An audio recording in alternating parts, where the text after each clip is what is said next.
बिस्मिल्लाहिर्रहमानिर्रहीम।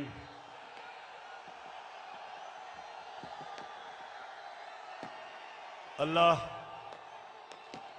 तेरी इबादत करते हैं, तेरे से मदद मांगते हैं।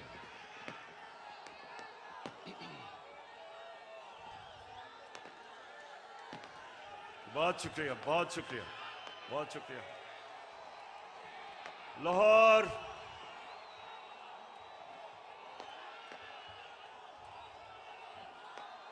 शुक्रिया, शुक्रिया। लाहौर मैं आपका जितना भी शुक्रिया अदा करूं वो कम है।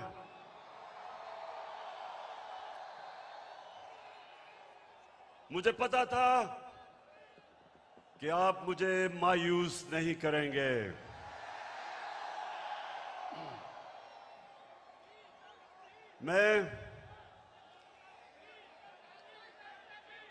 मैंने कभी इतने बड़े जलसे के सामने खिताब नहीं किया। आप सबका शुक्रिया। माशाअल्लाह, अल्लाह का भी शुक्र अदा करता हूं कि उसने आपके दिल में वो शऊर डाला, आपको जगाया। ये अल्लाह का करम है। ये अल्लाह का खास करम होता है जब वो एक कौम को जगा देता है और एक इंसानों के हजूम को एक कौम बना देता है। ये अल्लाह तेरा लाख लाख शुक्र है। लाहौर में इधर पास ही मेयो हॉस्पिटल में पैदा हुआ था और मुझे बचपन से एहसास था। ये आपने आज गौर से बातें सुन। सामने प्लीज बैठ जाएं, बैठ जाएं, आप बैठ जाओ। वो नीचे देख सकते नीचे। बैठ जाओ, बैठ जाओ, बैठ जाओ, बैठ जाएं, सामने बैठ जाएं। वो देख नहीं सकते। बैठ जाएं प्लीज। देखें, मैं पाकिस्तान के साथ बड़ा हुआ हूं।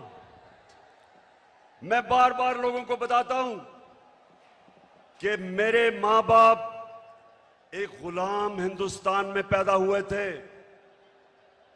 और उन्होंने पाकिस्तान की तहरीक में शिरकत की थी। और बचपन से उन्होंने मुझे एक चीज बताई कि तुम खुशकिस्मत हो कि एक आजाद मुल्क में पैदा हुए हो। और मैंने जब क्रिकेट की ग्राउंडों के ऊपर अपने मुल्क का नाम ऊपर किया और हमारा पाकिस्तान आहिस्ता आहिस्ता आहिस्ता क्रिकेट की दुनिया में ऊपर जाना शुरू हुआ, तो हमें फख्र होता था कि हम वो पाकिस्तानी हैं जो एक आजाद पाकिस्तान को दुनिया में उठा रहे हैं। तो मेरे पाकिस्तानियों, लाहौर के लोगों, जो आप सब यहां हैं, जो बाहर हैं, वैसे मैंने कभी इतनी पब्लिक नहीं देखी। मैं फिर से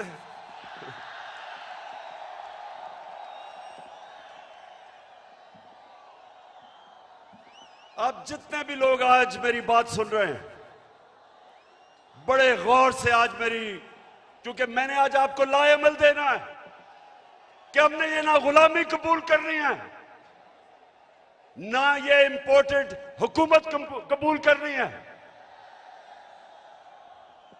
और ये अब आपको पता चला है कि सिलेक्टेड हुकूमत क्या होती है।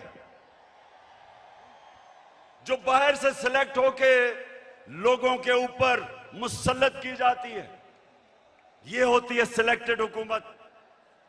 जो डरती है इलेक्शन से, जो साजिशों से, जो पैसे लगा के, जमीन खरीद के,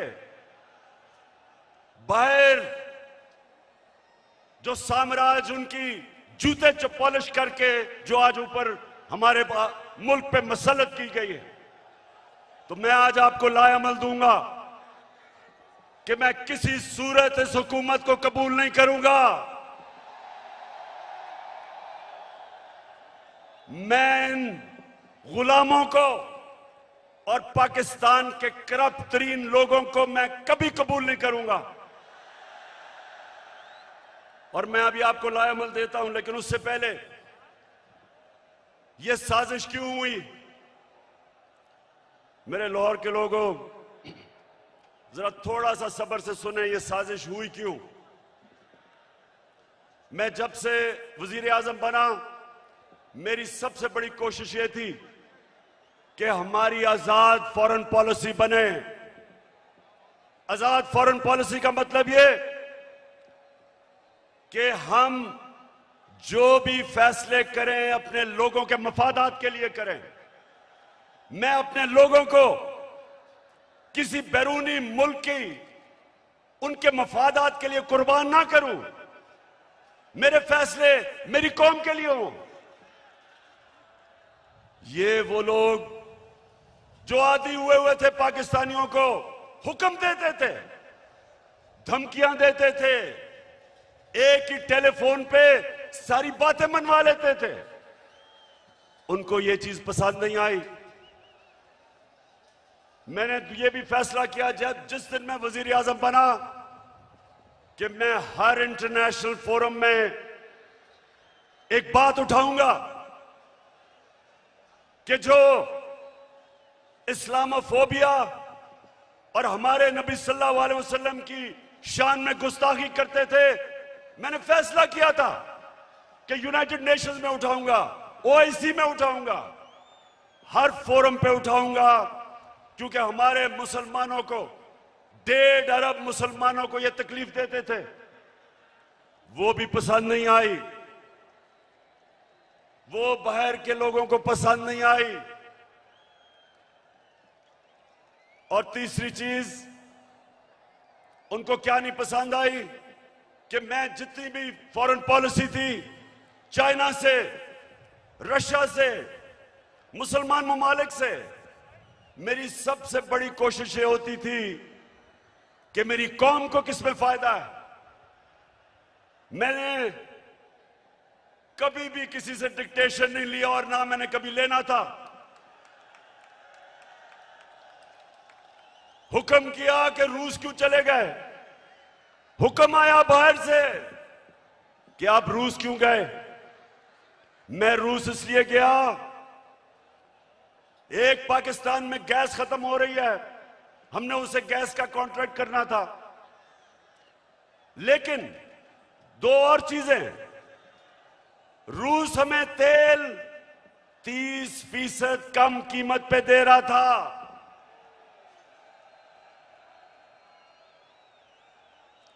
तेल 30% कम कीमत पे, इसका मतलब कि पेट्रोल और फजलुर रहमान को 30% कम पे हम बेच सकते थे।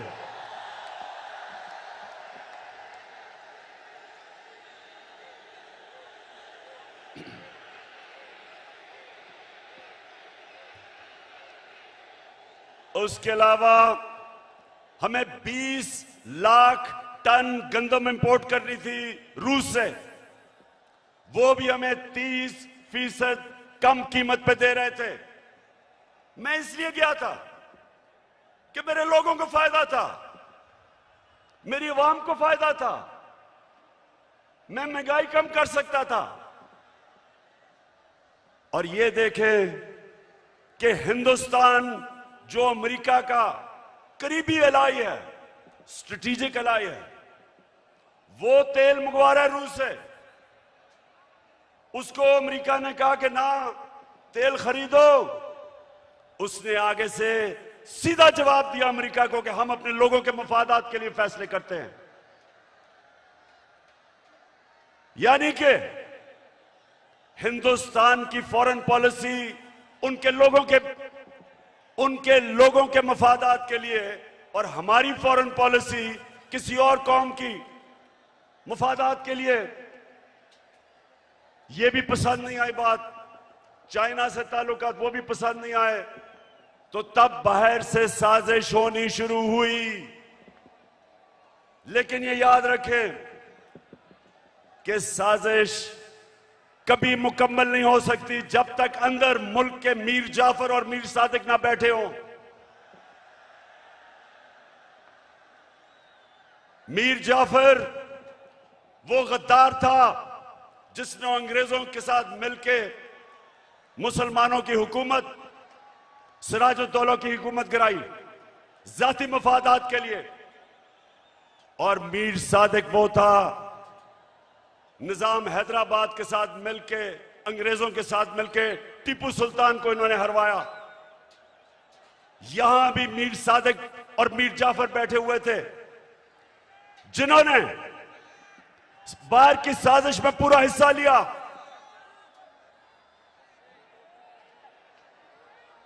क्या हुआ?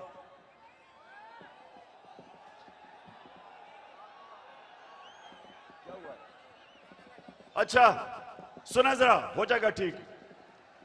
तो ये साजिश बाहर से हुई, अंदर मीर जाफर और मीर सादिक बैठे थे, अंदर थ्री स्टूजेस बैठे हुए थे, इन्होंने इनके साथ मिले।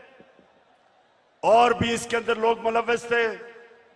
और तारीख इन सारों को किसी को माफ नहीं करेगी जिन्होंने मिलके एक हुकूमत को कब गिराया। मेरे पाकिस्तानियों ये सुने, हमारी हुकूमत को तब गिराया जब हमारी हुकूमत की, और मैं चैलेंज करता हूं, सबसे बेहतरीन पाकिस्तान की परफॉर्मेंस तहरीक इंसाफ की हुकूमत की थी। हमारी इकोनॉमी सही तरफ जा रही थी, 5.6% पे हमारी इकोनॉमी बढ़ रही थी। ना नून लीग ने इसका कभी मुकाबला किया, ना पीपल्स पार्टी ने किया। हमारी एक्सपोर्ट्स रिकॉर्ड पे थी। कभी पाकिस्तान की तारीख में 32 अरब डॉलर की एक्सपोर्ट्स नहीं हुई। कभी पाकिस्तान में इतने बाहर से डॉलर्स नहीं आए। 31 अरब डॉलर रेमिटेंसेस बैरून मुल्क पाकिस्तानियों ने हमें भेजी। 31 अरब डॉलर। हम जब हुकूमत में आए थे 19 अरब डॉलर थी। और पाकिस्तान की तारीख में सबसे ज्यादा पैसा हमने इकट्ठा किया टैक्स में, 6000 अरब डॉलर से ऊपर। यह भी पाकिस्तान की तारीख का रिकॉर्ड था। हमने सबसे सारे बर्रे सगीर में जिस मुल्क में सबसे कम बेरोजगारी थी वो पाकिस्तान था। सबको पीछे छोड़ गए हम। और ये कब? जब कोरोना वायरस ने दुनिया में तबाही मचाई हुई थी। पाकिस्तान वो मुल्क है जिसकी दुनिया ने मिसाल दी कि उस मुल्क जिसने सबसे बेहतर कोरोना वायरस को हैंडल किया, अपने लोग भी बचाए, अपने गरीब भी बचाए, अपनी इकोनॉमी भी बचाई।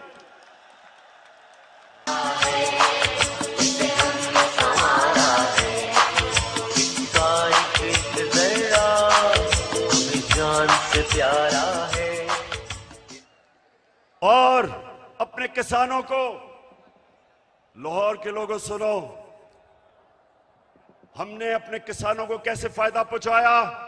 शुगर माफिया जो किसानों को कीमत पूरी नहीं देता था, टाइम पे पैसे नहीं देता था, क्योंकि सारे ताकतवर सियासतदान दोनों पार्टीज में शुगर माफिया का हिस्सा थे। हमने आके शुगर माफिया का मुकाबला किया, किसानों को पैसे दिलवाए ठीक टाइम पे और उनको कीमत सही मिली। उन्होंने अपनी जमीन पे लगाया। और पाकिस्तान की तारीख में 5 फसलों में की तारीख में सबसे ज्यादा पैदावार पाकिस्तान की तारीख में एक पिछले साल हमने किया। गंदम की रिकॉर्ड पैदावार, गन्ने की रिकॉर्ड पैदावार, मकई की रिकॉर्ड पैदावार, आलू की रिकॉर्ड पैदावार, चावल की रिकॉर्ड पैदावार, यह हमारे दौर में हुआ। जब दुनिया कह रही थी कि पाकिस्तान की इकोनॉमी सही रास्ते पे निकल गई है और जिस रास्ते पे जा रही है, आईएमएफ की गुलामी से आजाद होने जा रही थी, तब इन्होंने हमारी हुकूमत को साजिश करके गिराया। पहले हुकूमतें गिरती थी, 2 दफा बेनजीर की हुकूमत गिरी, 2 दफा नवाज शरीफ की 90 की दिहाई में। जब भी गिरी करप्शन पे गिरी। मैं चैलेंज करता हूं, बताएं कि क्या इमरान खान ने कोई लंदन में फ्लैट लिए, कोई फैक्ट्रियां लगाई? मेरे पे आज इल्जाम लगाया जा रहा है कि जनाब तोशा खाना से इसने कोई चीजें ली। जरा लाहौरियों जरा सुनो, तोशा खाना है क्या? समझो पहले ये क्या है। जो भी तोहफा मिलता है प्राइम मिनिस्टर और उनके वजीरों को, जो भी तोहफा मिलता है वो तोशा खाना में जाता है।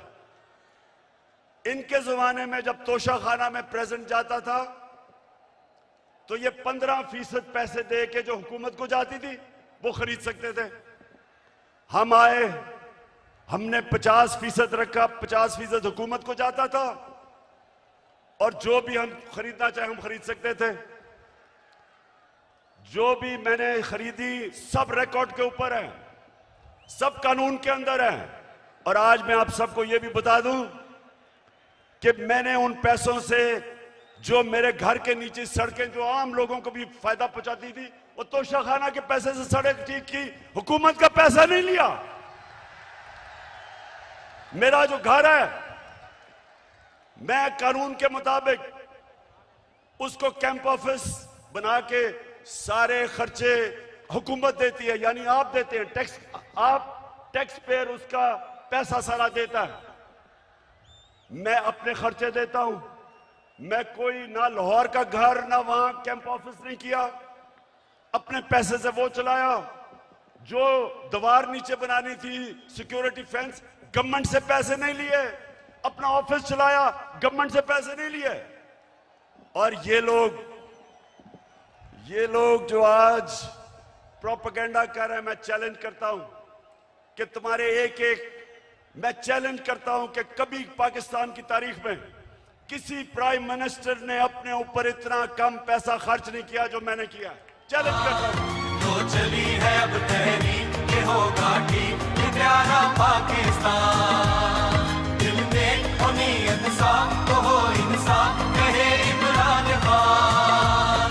तो चली है अब तहरीक, ये होगा ठीक, ये प्यारा पाकिस्तान। तो लाहौरियों, एक और वजह कि बाहर से साजिश हुई, अब ये जरा गौर से सुनना है आपने, क्योंकि मैं चाहता हूं इसके बाद जो मैं आपको लाएमल दूंगा वो बड़ा जरूरी है कि पहले आप समझ जाएं कि ये हुआ क्या, ये क्या, कितनी बड़ी साजिश इस मुल्क के खिलाफ की गई है। एक और हमारे साम्राज्य जो बाहर बैठे हुए हैं, एक और मसला क्या था कि मैं पहले दिन से, जिस दिन जनरल मुशर्रफ घुटने टेक गया एक टेलीफोन कॉल की अमेरिका से और उनकी जंग में लेके गया, मैं पहले दिन से इसके खिलाफ था। हर फोरम पे मैंने कहा कि ये हमारी जंग नहीं है। हर जगह मैं कहता गया कि पाकिस्तानियों को कुर्बान कर रहे हो किसी और की जंग में।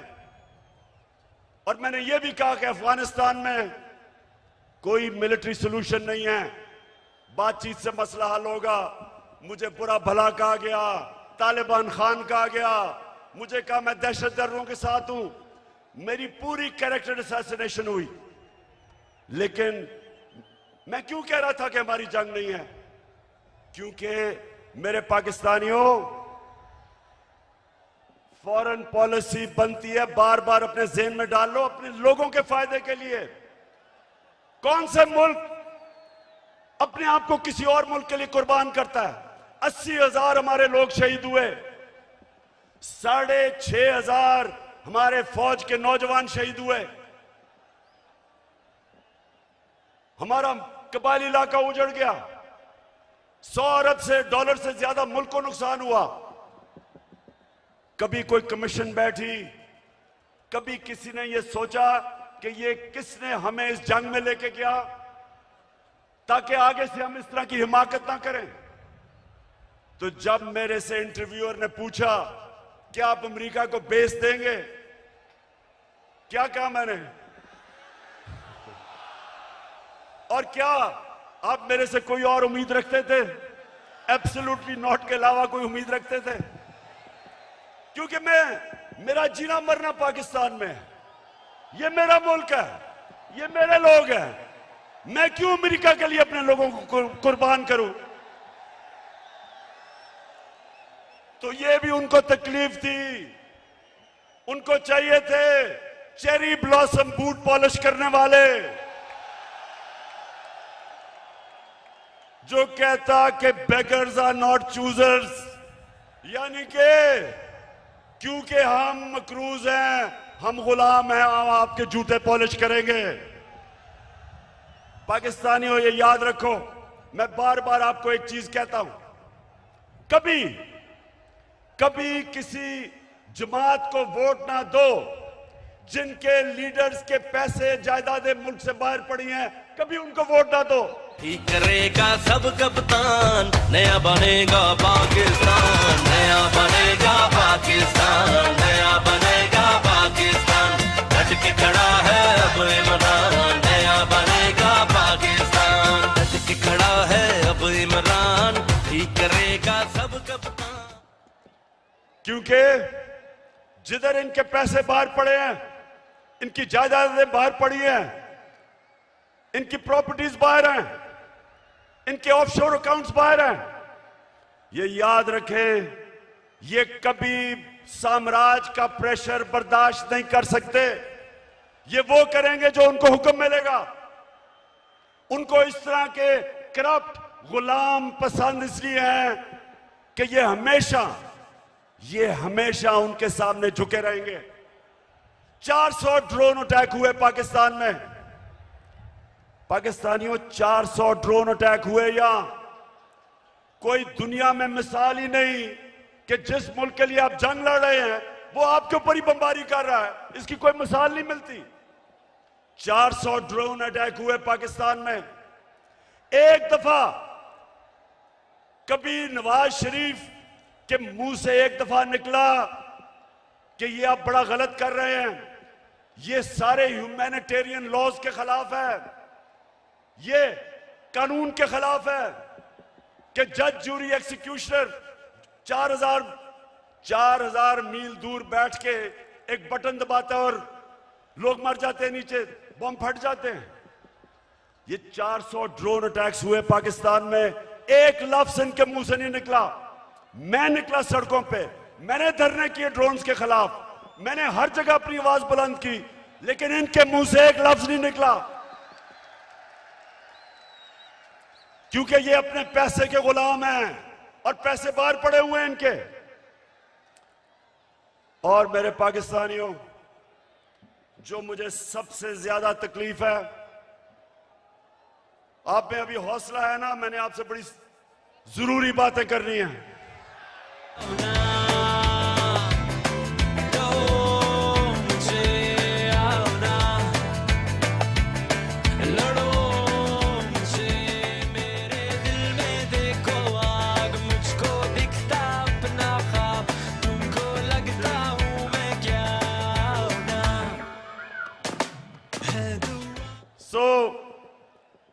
हुआ क्या, बाहर से साजिश प्लान हुई, अंदर मीर जाफर बैठे हुए थे।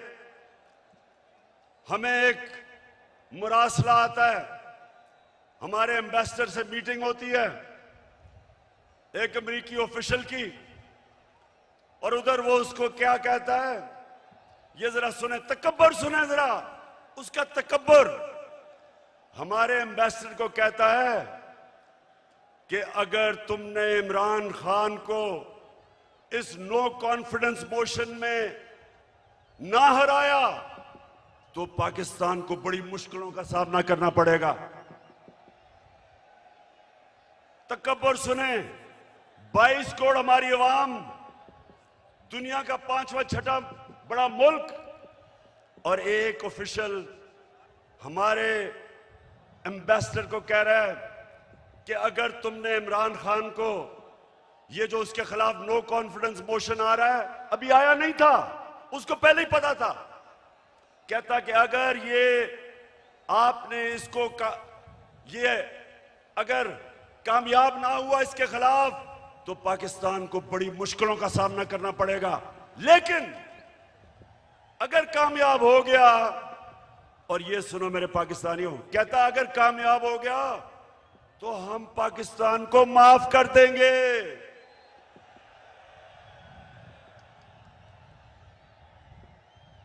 हमने क्या जुर्म किया कि वो हमें माफ कर देगा? कि क्या ये जुर्रत की कि हम रूस चले गए अपने मुल्क की खातिर, या ये कहा कि हम आपको बेस नहीं देंगे? तो मेरे लाहौर के लोगों, ये याद रखो कि उनको ये किधर से गलत आदतें पड़ी। हिंदुस्तान को क्यों नहीं ये कहते? इनकी जुर्रत है हिंदुस्तान के प्राइम मिनिस्टर को वहां, अच्छा प्राइम मिनिस्टर मैं हूं, ये सुना जरा, चीफ एग्जीक्यूटिव पाकिस्तान का मैं हूं, और मैसेज ये किसको दे रहे हैं? किसको कह रहे हैं किसको हटा दो? बताएं किसको कह रहे हैं? प्राइम मिनिस्टर तो मैं था। तो मेरे पाकिस्तानियों जरा गौर से सुने, ये साजिश फिर क्या होता है? एकदम अगले दिन अदम एतमाद की वो आती है तहरीक, वो टेबल करते हैं असेंबली में, और हमारे जनाब 20 लोगों को वहां सिंध हाउस में जाना शुरू हो जाते हैं, उनकी बोली लग जाती है, 20-20 करोड़ में उनके जमीन बिकने शुरू हो जाते हैं।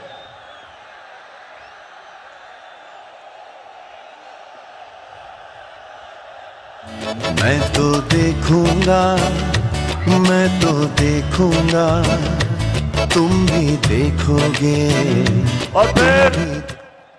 और फिर जो हमारे इत्तेहादी हैं, मैं मुंह ने सिलाई आज आपको खराज तहसीन पेश करता हूं। आप वाहिद रह गए, बाकी सारे चले गए। मैं तो देखूंगा, मैं तो देखूंगा, उनकी कीमतें लगी, बोलियां लगी, जैसे बकरा ईद पे बकरे बिकते हैं। बंद किया जनाब उनको सिंध हाउस के अंदर, सिंध से पुलिस लेके आए। सोचिए ये पाकिस्तान में हो रहा है। मैं अपनी आज बड़े अदब से मैं अपनी अदालतों से पूछता हूं कि क्या ये आइन के खिलाफ नहीं है, ये कानून के खिलाफ नहीं है कि बिक रहे हैं बकरों की तरह? अवाम से वोट लेके आए हमारे टिकट पे, और वहां जाके उनकी बोलियां लग गई। यानी ये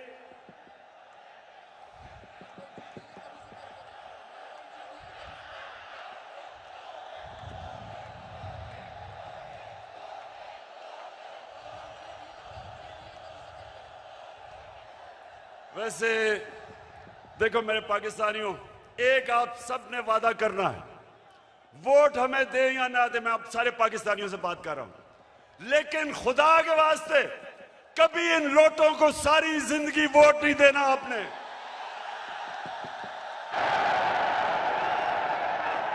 जमीर फरोशों को, जिनका ना कोई दीन है ना ईमान है, ना उनमें शर्म है, कि सारी जिंदगी उनके बच्चों के ऊपर धब्बा लगेगा कि ये हैं वो लोग जिन्होंने अपने आप को बेचा, अपने जमीरों को बेचा।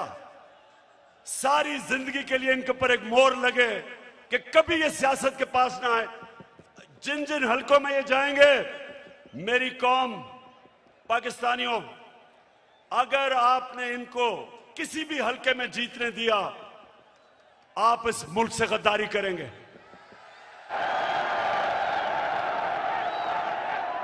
और फिर जो होता है वो तारीख का हिस्सा है। अदालतें भी 12 बजे खुल जाती हैं।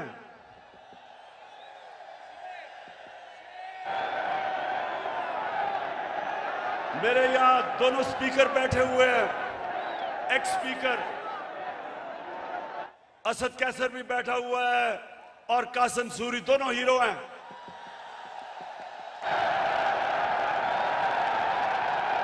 हम सारा वक्त, हमारे आइन में ट्राइकोटमी ऑफ पावर की बात थी, हमारे आइन में यह था कि सुप्रीमेसी ऑफ पार्लियामेंट, लेकिन ये सब हमने अपनी आंखों के सामने,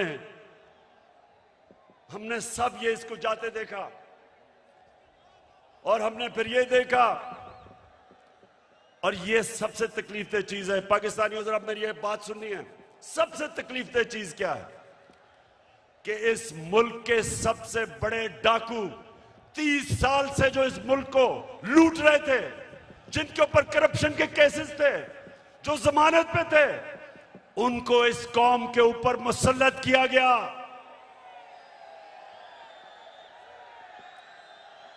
पाकिस्तानियों, मैं मेरे से बेहतर शायद कोई भी पाकिस्तान की सियासत में ना अमेरिकनों को जानता है, ना यूरोपियंस को जानता है जो मैं जानता हूं। कोई नहीं मेरे से बेहतर जानता। उनके अपने मुल्कों में ये कोई तस्वर भी नहीं कर सकता, कोई सोच भी नहीं सकता कि एक आदमी जमानत पे हो, उसको पार्लियामेंट तो दूर की बात है, उसको चपड़ासी भी बना दे,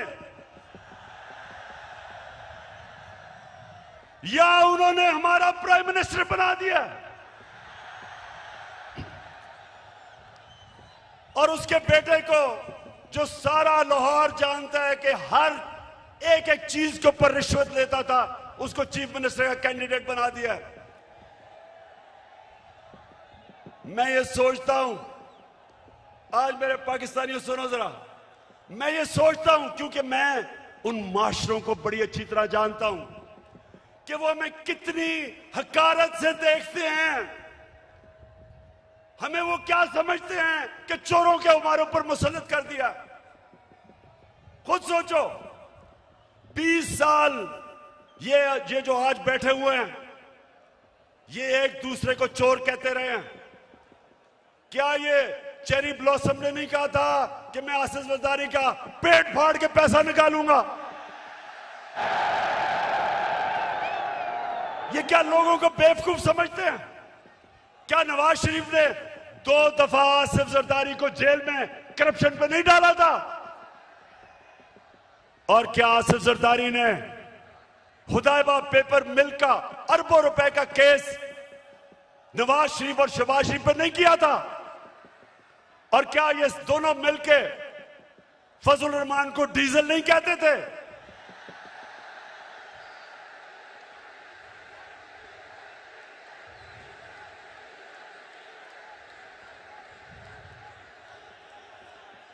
इससे ज्यादा आप एक मुल्क के ऊपर क्या जुल्म कर सकते हैं कि ये 3 स्टूजेस को, ये मुल्क के माना डाकुओं को मुल्क के ऊपर मुसल्लत करें।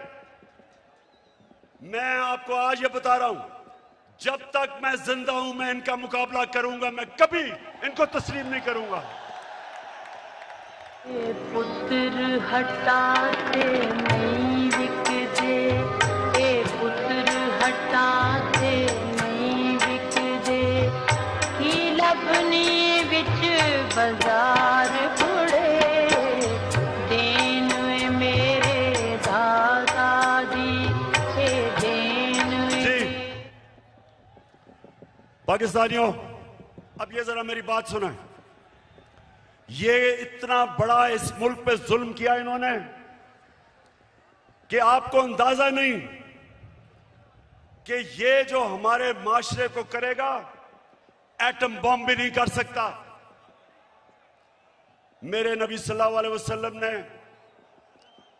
तकरीबन 1500 साल पहले कहा था, ये सुने मेरी बात खामोशी से, ये बहुत जरूरी आपके लिए समझना है कि क्यों पाकिस्तान एक अजीम कौम नहीं बन सका। 1500 साल पहले उन्होंने कहा था, मेरे पाकिस्तानियों, 1500 साल पहले उन्होंने कहा था कि वो कौमें बर्बाद हो जाती हैं जो छोटे चोरों को पकड़ के जेल में डालती हैं और बड़े डाकुओं को उनका निजाम पकड़ नहीं सकता।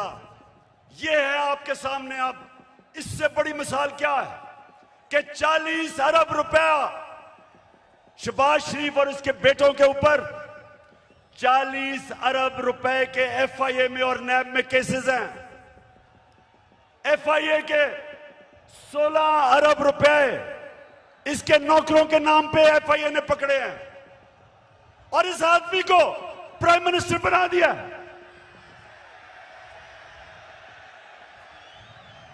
मैं आज सारी दुनिया से पूछता हूं, अपनी सारी कौम से पूछता हूं कि मुझे यह बताएं आप कि वो जो एफआईए के, और मैं उनको खराज तहसीन पेश करता हूं एफआईए के ऑफिसर्स को, जिन्होंने इसके केस निकाले और पकड़े।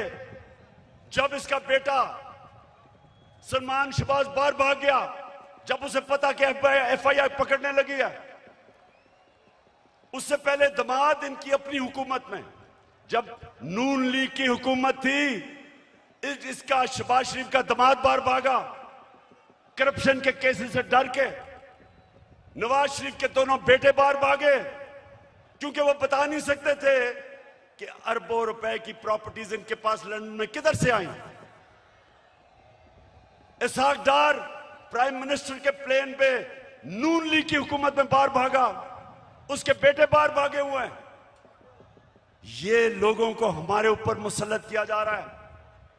95% इनके ऊपर केसेस हमारे दौर में नहीं बने, पहले के बने हुए हैं। और ये लोग आज जिधर आके बैठ गए हैं, मुझे ये बताएं कि कौन सा गवर्नमेंट ऑफिसर इनके खिलाफ एक्शन लेगा? कब आगे से एफआईए कब इनके खिलाफ एक्शन लेगी? जब उनको पता ये होगा कि ये तो उनके ऊपर इंतकामी कार्रवाई करेंगे अगर वापस आ गए। अब सोचें, कहीं दुनिया में होता है कि वो एफआईए जिसने इसके ऊपर केसेस निकाले हैं, ये उसी के ऊपर आके बैठ गया और सबसे पहले इसने उस दिलेर ज़हीन ऑफिसर को फारग किया जिसने इसके केसेस पकड़े थे। तो मैं फिर बड़े अदब से अपनी अदलिया से पूछता हूं कि क्या आपका काम नहीं इनकी हिफाजत करना, इन ऑफिसर्स की? क्या आपका काम नहीं कि एक कॉन्फ्लिक्ट ऑफ इंटरेस्ट, कि जो आदमी एफआईए में पकड़े हुए केसेस, आपका काम नहीं उनकी हिफाजत करना? तो पाकिस्तानियों, मैं आज आपके सामने एक और बात कहता हूं। 3.5 साल मैं हुकूमत में कोशिश करता रहा कि इनके केसेस आगे बढ़े। 3.5 साल में कोशिश करता रहा। पुराने केसेस थे इनके, जरदारी के ऊपर अरबों रुपए के केस थे, उसकी और उसकी वो जो ओमनी ग्रुप, बिलावल भुट्टो को भी उसी अकाउंट से पैसा जा रहा है, फेक अकाउंट से, जिधर रेहान अली को पैसा जा रहा है। साफ ओपन एंड शट केस। वो जो सिंध का चीफ मिनिस्टर है, उसके ऊपर पूरा केस ओपन एंड शट, लेकिन कुछ होता ही नहीं था। मेरे नीचे ना नैब भी मेरे नीचे नहीं, अदलिया आजाद। क्या कर सकते थे? 100 एफआईए के केसेस जो इसके ऊपर हुए और वो भी डर डर के बेचारों ने किया। तो मेरे हाथ में क्या था? और जिनके हाथ में पावर थी, मैं आज आपको यह कहना चाहता हूं कि वो करप्शन को बुरा ही नहीं समझते थे। उनके लिए करप्शन बड़ी चीज ही नहीं थी। उनके ख्याल में कि ये जो करप्शन है ये तो होती है, और उन्होंने, क्योंकि वो करप्शन को बुरा नहीं समझते थे, ये सबसे बड़ा इस मुल्क के ऊपर अलमिया है कि आज जिन लोगों को जेल में होना चाहिए था, वो आज या वजीर बन गए और या प्राइम मिनिस्टर बन गए हैं और या वजीर आला बनने की कोशिश कर रहा है। तो पाकिस्तानियों, ये कौम ये बर्दाश्त नहीं कर सकती, कोई कौम ये बर्दाश्त नहीं कर सकती। इसलिए मैं अभी आपको लायमल दूंगा कि हमने करना क्या है, लेकिन मैं ये आपको वाजे कर दूं, मैं जब तक जिंदा हूं मैं इस नाइंसाफी और जुल्म का मुकाबला करता रहूंगा।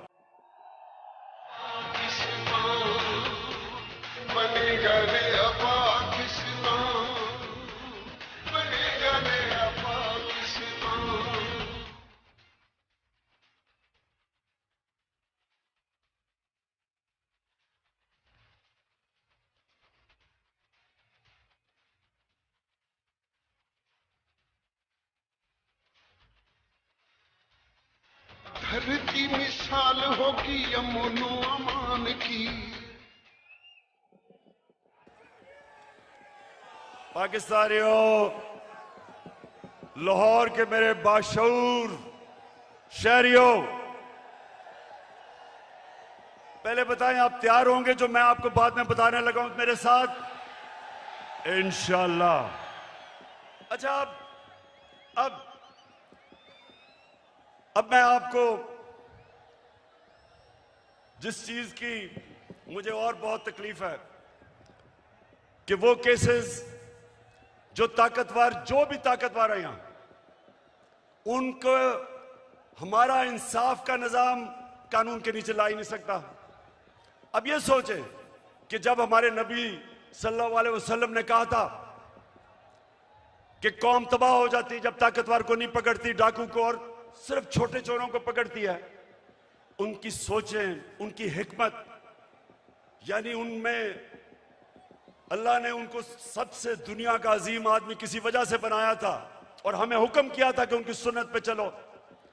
देखिए, छोटा चोर भैंस चोरी कर लेगा, मोटरसाइकिल चोरी कर लेगा, ज्यादा से ज्यादा गाड़ी चोरी कर लेगा, कितना पैसा बना लेगा। लेकिन जब बड़ा डाकू चोरी करता है, अरबों रुपए की चोरी करता है, अब वो बिस्तर के नीचे नहीं वो पैसा रख सकता, वो बैंक में नहीं डाल सकता क्योंकि पकड़ा जाएगा। लिहाजा वो पैसा मुल्क से बाहर भेजता है, दुगना नुकसान करता है, चोरी भी बड़ी करता है।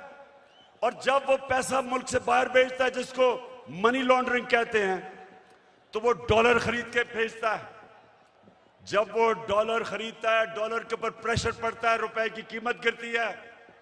जब रुपया गिरता है, महंगाई आती है, गुर्बत बढ़ती है। आज ये हाल है कि यूनाइटेड नेशंस के सेक्रेटरी जनरल ने एक कमेटी बनाई है जिसको कहते हैं फैक्ट टाइप पैनल। उस पैनल को उसने कहा इन्वेस्टिगेट करो कि क्या वजह है कि गरीब मुल्क गरीब हो रहे हैं और अमीर मुल्क अमीर हो रहे हैं।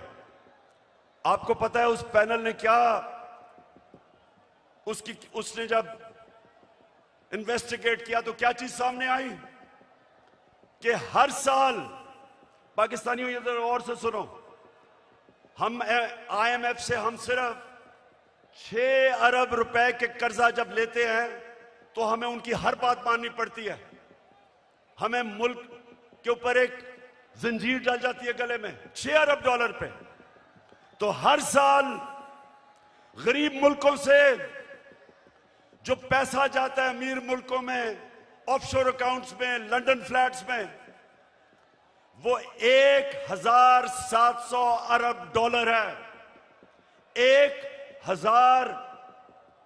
1700 अरब डॉलर हर साल गरीब मुल्कों से चोरी होकर अमीर मुल्कों में जाता है। हमारे मुल्क से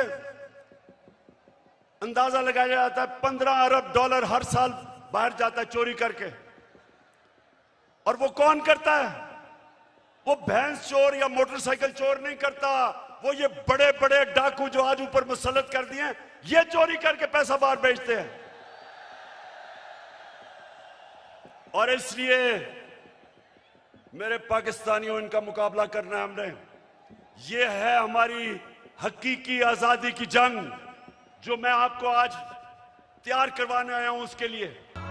फिर से तू अड़ जा, फिर से तू डट जा, फिर से वो बल्ला घुमा।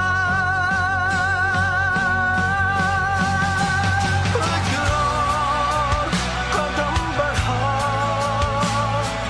फिर से वो लम्हा दोहरा जब जीत के आया था, फिर से वतन को जिता। एक और कदम बढ़ा, फिर से वो लम्हा। ये मैंने सुना है कि ये मीर जाफर की हुकूमत ने फैसला किया है कि कमीशन बनाएंगे उमर आसरे के ऊपर। शहबाज शरीफ, तुम और तुम्हारी फैमिली से ज्यादा झूठे लोग दुनिया में आए नहीं हैं। तुम्हारे से ज्यादा करप्ट लोग इस दुनिया में नहीं आए। आपने आपने तो जाके लाहौर हाई कोर्ट में गारंटी दी थी कि नवाज शरीफ वापस आ जाएगा। नवाज शरीफ ने नेशनल असेंबली में खड़े होकर कहा, जब पनामा में ये पकड़े गए, पनामा में क्या हुआ था? पनामा में पता चला, इंकशाफ हुआ कि जो 4 महंगे तरीन लंदन में मेफेयर की अपार्टमेंट्स हैं वो मरियम के नाम पे हैं। तो जब पनामा में यह इंकशाफ हुआ तो नवाज शरीफ ने असेंबली में जाके कहा कि ये है वो दस्तावेज जो साबित करते हैं कि ये लीगल खरीदे गए हैं। वो सारे दस्तावेज जाली निकले। फिर सुप्रीम कोर्ट में कहा, कहता कतरी खत आ गया। वो कतरी खत कहता है कि हमने कैसे अपार्टमेंट लिए, वो भी जाली निकला। फिर मरियम ने सुप्रीम कोर्ट में कहा, एक ट्रस्ट डीड उसने दिखाई। अब ट्रस्ट डीड क्या कहती है? उन्होंने कहा जी ये मेरे भाइयों के मेरे बीच में ये ट्रस्ट डीड थी। पता चला कि वो जिस कैलिबरी फॉन्ट से लिखी गई थी वो उस 2006 में आई नहीं थी। नकल में भी अकल चाहिए। और फिर इनके लाहौर में जो इन्होंने लूट मार की एलडीए में, हर थोड़ी देर के बाद आग लगती है और उनके रिकॉर्ड जल जाते हैं। तो तुम्हारा ख्याल है शहबाज शरीफ कि हम तुम्हारी कोई कमीशन मानेंगे?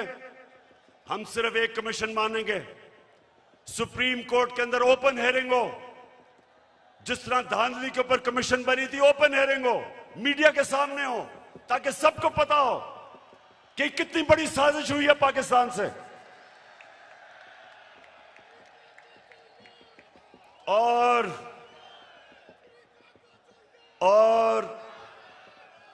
ये जो भी चीफ इलेक्शन कमिश्नर है, ये जो चीफ इलेक्शन कमिश्नर है, इसको तो नून लीग के अंदर कोई ऑफिस का ओहदा दे दो। इसका जितना इसने तहरीक इंसाफ के खिलाफ काम किया आके, मैं तो कहता हूं कि नून लीग के लोग भी शर्म आती है उनको काम करते हुए कि सारे फैसले हमारे खिलाफ। फॉरेन फंडिंग केस क्या है? हमें बैरून मुल्क पाकिस्तानियों ने पैसे भेजे, वो पाकिस्तानी जो कि 31 अरब डॉलर इस मुल्क को भेजते हैं जिस पे पाकिस्तान चलता है, वो फॉरेन फंडिंग नहीं है। और हमने इनको बार बार कहा है कि जब भी आप इन्वेस्टिगेट करें तो नून लीग की भी साथ इन्वेस्टिगेशन करें, पीपल्स पार्टी की भी करें। और लाहौर के लोगों, मैं आपके सामने दावा करता हूं कि जब भी हमारी सामने इन्वेस्टिगेशन होगी, दूध का दूध पानी का पानी हो जाएगा। एक पार्टी होगी पाकिस्तान की तारीख में जो पॉलिटिकल फंड रेजिंग करती है, लोगों से पैसे इकट्ठे करती है। इनके पैसे वो बिजनेसमैन देते हैं जिनके साथ मिलकर ये पैसे बनाते हैं, उनको कॉन्ट्रैक्ट्स दिलवाते हैं, फिर उनसे पैसे लेते हैं। एक एक का नाम भी मुझे पता है। उनसे पैसे लेते हैं, इनके पास कोई फंड रेजिंग का तरीका नहीं है। तो मैं चैलेंज करता हूं कि अगर हिम्मत है तो हम तीनों के इकट्ठे केस सुनो, ताकि सारी कौम को पता हो, सारी कौम के सामने आए कि किससे सही माने में पैसे इकट्ठे करें और कौन 2 नंबरी से पैसे इकट्ठे करता है। वतन की हालत को सुधारो, तब्दीली आ गई है यारो।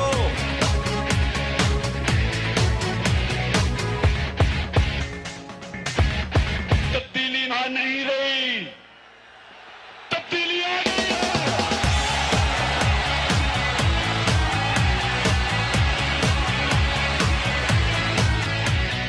अब गरीब ना... वैसे मैं सोचता हूं ये नून लीग के और पीपल्स पार्टी के लोगों को मैं सोचता हूं, और वो डीजल वाले के लोगों को भी, कि मुझे ये बताएं कि कोई आपको शर्म नहीं आती कि वहां जरदारी फैमिली के अलावा कोई नहीं आता ऊपर, यहां शरीफ फैमिली के अलावा कोई नहीं आता, उधर फजल रहमान के बेटों के अलावा कोई नहीं आता? कोई आपको शर्म नहीं आती कि किसी में सलाहियत नहीं ऊपर आने की? हमारी पार्टी में क्यों नहीं है? बताएं मेरा कौन सा रिश्तेदार है, बताएं कौन है रिश्तेदार, कौन सा दोस्त है मेरा पावर में, क्योंकि मेरिट के ऊपर चल रहे हैं हम। ये खानदानी पार्टीज, मैं इनके ऊपर हैरत मुझे होती है कि क्यों नहीं इनको अजीब लगता कि वो एक बच्चे को बाहर से उर्दू उसको पूरी आती नहीं, उसके सामने बड़े बड़े झुके हुए होते हैं। वो जब नवाज शरीफ प्रेसिडेंट ओबामा को मिला पर्चियां पकड़ के, तो जिसकी काम पे टांग रही थी, 14 साल हो गए उर्दू नहीं आ रही सही तरह, करती करते में फर्क ही नहीं पता चलता उसको। तो दूसरी तरफ वो मरियम तैयार है, जिसने जिंदगी में 1 घंटे का काम नहीं किया, वो तैयार बैठी है, उसका बेटा तैयार बैठा है, उनके रिश्तेदार तैयार बैठे हैं सबके।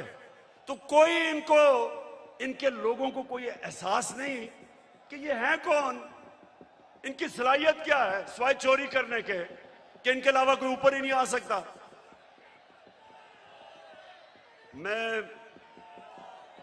अब मैं आपसे आखिर में, अब जो मैं बात करने आया था, आप सबको यहां इकट्ठा किया, उस पर मैं आने लगा हूं। तो मैं सबसे पहले पाकिस्तानियों, अब आपने थोड़ी सी जरा तहम्मुल से मेरी बात सुननी है, क्योंकि इसके लिए मैंने आज आपको बुलाया है। देखिए पाकिस्तानियों,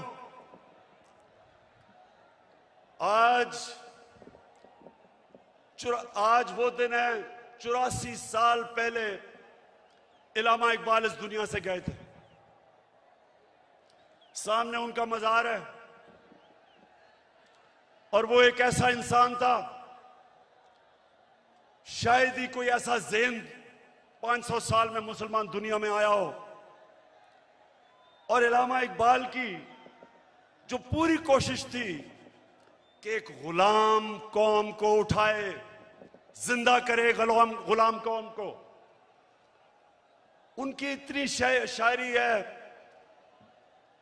लेकिन जो मुझे सबसे ज्यादा पसंद है, और आज जो मैं एक फिक्रा कहना चाहता हूं, कि उस रिस्क से मौत अच्छी है जिस रिस्क से परवाज में आती है कोताही।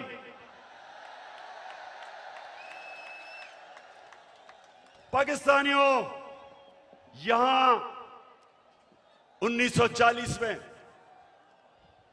जब कायदे आजम ने पाकिस्तान की रेजोल्यूशन करारदाद पाकिस्तान पास की थी, तो वो क्यों एक इतनी बड़ी ख्वाब उन्होंने यह अनाउंस की थी कि हिंदुस्तान के मुसलमानों ने फैसला किया कि हम एक आजाद मुल्क में रहना चाहते हैं।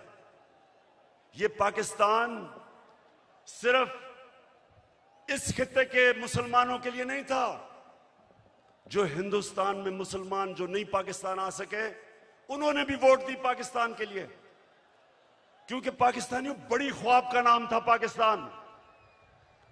और पाकिस्तान का जो नारा था, पाकिस्तान का मतलब क्या, मैं ये चाहता हूं आज कि पहले आप ला इलाहा इल्लल्लाह का मतलब सही माने में समझ लें। ला इलाहा इल्लल्लाह का मतलब यह है कि वो एक इंसान को आजाद कर देता है, एक छोटे इंसान को एक अजीम इंसान बना देता है। मौलाना रूमी ने कहा कि अल्लाह ने जब तुम्हें पर दिए, क्यों चूंटियों की तरह जमीन में रेंग रहे हो? क्योंकि ला इलाहा इल्लल्लाह इंसान को पर देता है। जब इल्लामा इकबाल कहता है कि परवाज में कुताही ना आए, तो कुताही तब आती है जब इंसान गुलामी करता है। कभी गुलाम बड़े काम नहीं कर सकता, सिर्फ एक आजाद इंसान बड़े काम कर सकता है। और मैंने रहमतुल लिल आलमीन अथॉरिटी इसलिए बनाई क्योंकि मुझे एहसास हुआ कि हमारे बच्चों को, हमारे नौजवानों को सीरत नबी का तो पता ही नहीं है। हमारे नबी सल्लल्लाहु अलैहि वसल्लम ने ये जरा लाहौर के लोगों तहम्मुल से सुनो मेरी बात। उन्होंने मदीना में इंसानों को पर लगा दिए। वो अरब जिनकी कोई हैसियत नहीं थी, दो सुपर पावर थी दोनों तरफ, पर्शियन और रोमन एम्पायर, बेजेंटाइन एम्पायर, बीच में वो अरब जिनकी कोई हैसियत नहीं थी। मैंने इसलिए अपने बच्चों को फैसला किया कि हम सीरत नबी पढ़ाएं अपने नौजवानों को, ताकि आपको पता तो चले कि क्यों अल्लाह ने हमें हुक्म दिया है कि नबी के रास्ते पे चलो, क्योंकि उससे अजीम इंसान कभी आया ही नहीं, ना आ सकता है। उन्होंने उन लोगों को जो बटे हुए थे कबीलों के अंदर, उनको सबको इकट्ठा किया एक नजरिए के ऊपर। ला इलाहा इल्लल्लाह का मतलब उनके दिलों में गया, उनकी जंजीरें टूटी, जंजीरें जो इंसान को जमीन पे रखती हैं। इकबाल के शाहीन बने वो, दुनिया की उन्होंने इमामत की, और ये दुनिया की तारीख का हिस्सा है, ये सारी दुनिया की तारीख का हिस्सा है जिसका हमें पता ही नहीं है कि उन्होंने क्या किया था, जो इंसानों की जंजीरें तोड़ के उन सबको दुनिया की लीडर्स बना दिया। तो पाकिस्तानियों, इसलिए मैं आज आपके पास आया हूं कि ये जब कहता है कि बेकर्स आर नॉट, कि हम जनाब मकरूज हैं इसलिए गुलाम हैं। शहबाज शरीफ, तुम पैसे के गुलाम हो, हम कौम आजाद हैं। और दूसरा कहता है कि जनाब हम तो लाइफ सपोर्ट मशीन पे हैं, अमेरिका जब चाहे बंद कर दे। शर्म करो, शर्म करो कि 22 करोड़ लोगों को तुमने गुलाम बना के रख दिया, क्योंकि तुम खुद गुलाम हो, तुम्हारे पैसे बाहर पड़े हैं, अपने पैसों की पूजा करने वाले तुमने। हम जो एक बड़ी अजीम ख्वाब पाकिस्तान जो बनना था, आपने हमें चूंटियों की तरह जमीन पे रखा हुआ है। मैं आज आपको आजाद करने आया हूं, मैं आप आज से अहद लेने आया हूं कि हमने इकबाल का शाहीन बनना है। हमने किसी सूरत किसी के सामने झुकना नहीं है। हमने 22 करोड़ की एक ऐसी कौम बनना है, वो कौम बनना है। और मेरा लीडर कायदे आजम था, जो एक गुलाम हिंदुस्तान में भी आजाद आदमी था। तो पाकिस्तानियों, मैं चाहता हूं कि आप अपना मुकाम समझें। कुरान में अल्लाह कहता है कि मैंने इंसान को अशरफुल मखलूकात बनाया, सबसे अजीम मखलूक। फरिश्तों को कहा कि इंसान के सामने झुको। शैतान को उन्होंने जन्नत से निकाला एक वजह से, इबादत तो वो सबसे ज्यादा करता था अल्लाह की, क्योंकि उसमें तकब्बर था, कहता मैं इंसान के सामने नहीं झुकता। और अल्लाह ने उसे कहा कि तुम्हें भी अंदाजा नहीं कि मैंने इसको क्या सलाहियतें दी हैं। और कुरान में फिर ये भी है, जब इंसान ऊपर जाता है तो फरिश्तों के उससे ऊपर चला जाता है, लेकिन जब वो गिरता है जानवरों से नीचे गिर जाता है। हमारे ऊपर है, हम ऊपर जाना चाहते हैं या जमीन पे रेंगना चाहते हैं। पाकिस्तानियों, आप एक दफा फैसला कर लें। जब आप फैसला करेंगे कि हम किसी सूरत स्वाय अल्लाह के किसी के सामने नहीं झुकेंगे, आपकी परवाज ऊपर चली जाएगी। जिस दिन ला इलाहा इल्लल्लाह का मतलब आप समझ गए, आपकी जंजीरें टूट जाएंगी। ये जो गुलामी की जंजीरों में हमें डालना चाहते हैं, टूट जाएंगी। अब सब उठ जाएंगे। 22 करोड़ लोग हैं, बाहर पाकिस्तानी बैठे हैं, हर किस्म की सलाहियत रखते हैं, लेकिन ये चोर और डाकू, पैसे के गुलाम, अगर ये आपके ऊपर बैठे रहे, ये मुल्क कभी आगे नहीं बढ़ेगा बल्कि नीचे जाएगा। हमारी कभी फॉरेन पॉलिसी आजाद नहीं हुई, स्वाय थोड़ी देर के भुट्टो के जमाने में, और भुट्टो को साजिश करके अंदरूनी मीर जाफर ने उसको फांसी दिलवाई। कभी उसके बाद आजाद नहीं हुई, लेकिन कभी इतनी गुलाम भी नहीं हुई जो ये थ्री स्टूजेस के दौरान हुई है। जो इन्होंने हमारे साथ किया, जिस तरह इन्होंने हमें गुलामी करवाई, इसकी कोई मिसाल नहीं है। रमजी यूसुफ को पकड़ा दिया अमेरिकनों को हमारे कानून के बरखिलाफ, एमएल कांसी को पकड़ा दिया हमारी अदालतों को पूछे बगैर। एमएल कांसी के वकील ने अमेरिका की अदालत में क्या कहा जब उन्होंने पूछा जज ने कि क्यों पाकिस्तान के कानून के बगैर आप उसको उठा के ले गए, तो उसका वकील कहता कि पाकिस्तानी अपनी वालदा को बेच देंगे डॉलरों के पीछे। और वो किसका दौर था? नवाज शरीफ का दौर था। हम नहीं बेचेंगे, ये नवाज शरीफ बेच देगा, पैसे का पुजारी है। फिर जनरल मुशर्रफ का दौर आया, 9/11 के बाद इसने पकड़ पकड़ के पाकिस्तानियों को ग्वांटानामो बे में दे दिए। मुल्ला ज़ईफ तालिबान का एम्बेसडर था, जिनीवा कन्वेंशन के मुताबिक उसको प्रोटेक्शन थी, उन्होंने उसके बावजूद पकड़ा दिया, उनको ग्वांटानामो बे में भेज दिया।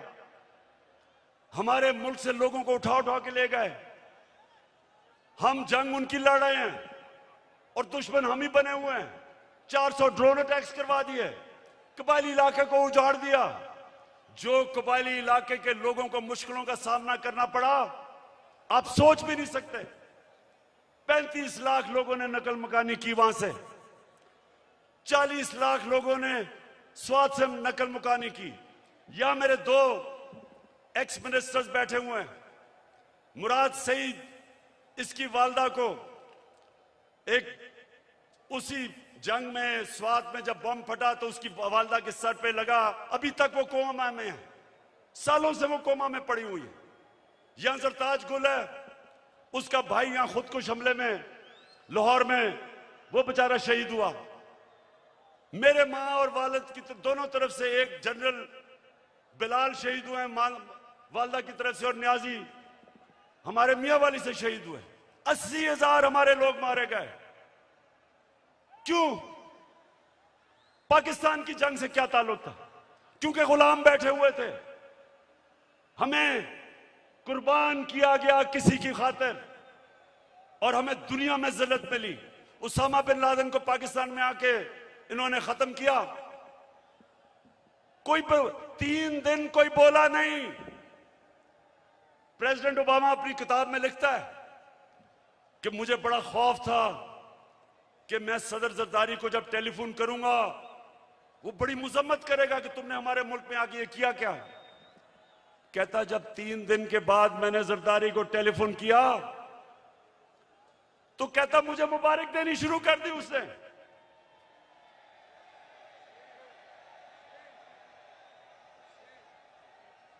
किसी के मुल्क में आके जो आपकी जंग लड़ रहा है, उसी मुल्क में आके आप किसी को मार दें और आपको बताएं भी ना, और वो सारी लीडरशिप हमारी पैरों में पड़ी हुई थी। पाकिस्तानियों याद रखें, आपकी कभी दुनिया इज्जत नहीं करेगी जब तक आप अपनी खुद इज्जत नहीं करेंगे। तो मैं आज आपके पास जो पैगाम लेके आया हूं वो ये कि हमने फैसला किया है कि पाकिस्तान की हकीकी आजादी की तहरीक चलाना। हमारे ये मुखालिफ समझते हैं कि जी मीनार पाकिस्तान के बाद क्या होगा। कान खोल के सुन लो,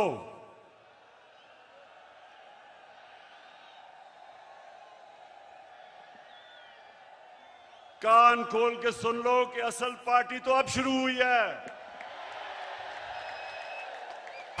डट के खड़ा है अब इमरान, ठीक करेगा सब कप्तान। नया बनेगा पाकिस्तान, नया बनेगा पाकिस्तान, नया बनेगा पाकिस्तान। डट के खड़ा है अब इमरान।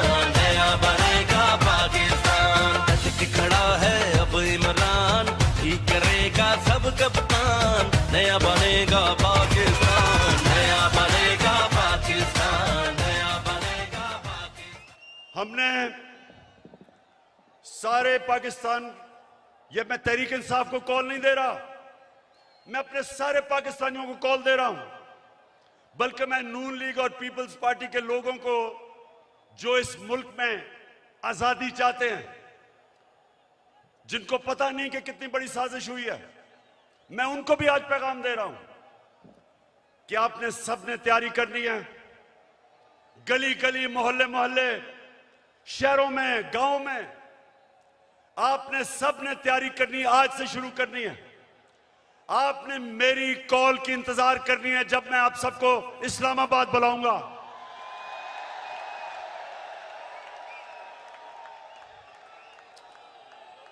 मैं आज ये वाजे कर दूं कि मैं किसी किस्म का तसादुम नहीं चाहता। ये मेरा मुल्क है, मेरे कोई इस मुल्क के बाहर जाने की जगह नहीं। ये तो जब भी थोड़ी मुश्किल आती है बाहर भाग जाते हैं, ऐसे लगता है कि ये बर्तानिया की क्वीन को इनके रिश्तेदार है, सारे वहीं भाग जाते हैं। वो इसहाक डार, वो यहीं इधर ही पुराने शहर में, उसका बाप की साइकिलों की दुकान थी, बड़ा मेहनत का आदमी था, लेकिन आजकल उनको जरा देखें, लगता है वो कोई बर्तानिया का लॉर्ड था। तो ये वो लोग हैं, ये वो लोग हैं जब मुश्किल पड़ती है बाहर भाग जाते हैं। हमारा मेरा जीना मरना पाकिस्तान है। किसी किस्म का मैं तसादुम नहीं चाहता अपने मुल्क में। हमारी फौज है, हमारी पुलिस है, और फौज का भी मैं ये कह दूं कि अगर हमारे पास एक ताकतवर फौज ना होती तो आज पाकिस्तान के 3 टुकड़े हुए होते। हमारे जो दुश्मन हैं वो सिर्फ इसलिए कामयाब नहीं हुए कि माशाअल्लाह हमारी कौम अपनी फौज के साथ खड़ी है।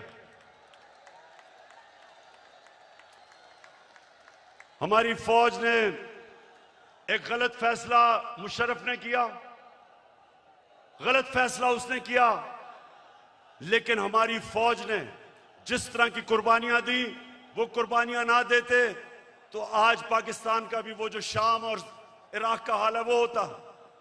तो हम आज दाद देते हैं अपनी फौज को, अपनी पुलिस को। हम चाहते हैं कि हमारी पुलिस भी एक मजबूत पुलिस फोर्स बने। हम कोई किसी किस्म की इस मुल्क को नुकसान नहीं पहुंचाना चाहते, लेकिन हम किसी सूरत इस इंपोर्टेड हुकूमत को तस्लीम नहीं करेंगे। जो भी हो, ये जब समझते हैं कि ये तहरीक खत्म हो जाएगी, तहरीक अभी जोर पकड़ेगी। मैंने अपनी सारी पार्टी के बड़े बड़े सीनियर्स को कहा है कि इन्होंने निकल जाना है सारे पाकिस्तान में। आपने जाके लोगों को तैयार करना है, अपनी हकीकी आजादी की तहरीक में सबको शामिल करना है। आपने अपने इलाकों से निकल के, और सीनियर लीडरशिप ने पाकिस्तान के उन इलाकों में जाना है ताकि लोग तैयार हों, मेरी कॉल की इंतजार करें। और मैं सिर्फ एक चीज चाहता हूं, कोई और चीज नहीं चाहता। मैं चाहता हूं कि जल्दी से जल्दी इलेक्शन अनाउंस किए जाएं। हम एक जमहूरी पार्टी हैं, हम जमहूरियत चाहते हैं, लेकिन हम कभी भी इस सिलेक्टेड इंपोर्टेड हुकूमत को कभी तस्लीम नहीं करेंगे। एक ही तरीका है, एक ही तरीका है, जिनसे भी गलती हो गई, एक ही तरीका है गलती ठीक करने का, फौरी इलेक्शन करवाओ।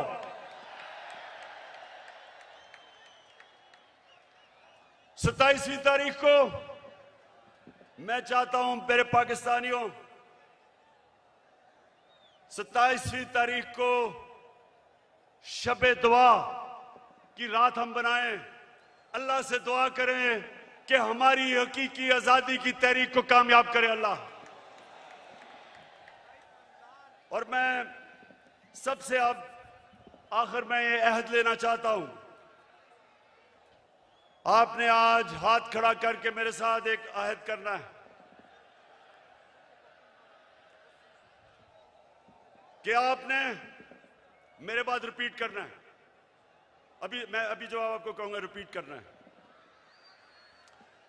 क्या हम सब आज अहद करते हैं कि हम अपने मुल्क की हकीकी आजादी और जमहूरियत के लिए हर वक्त जद्दोजहद करेंगे, तब तक जद्दोजहद करेंगे जब तक इलेक्शन अनाउंस नहीं होते। पाकिस्तान जिंदाबाद। ये होगा ठीक, ये प्यारा पाकिस्तान।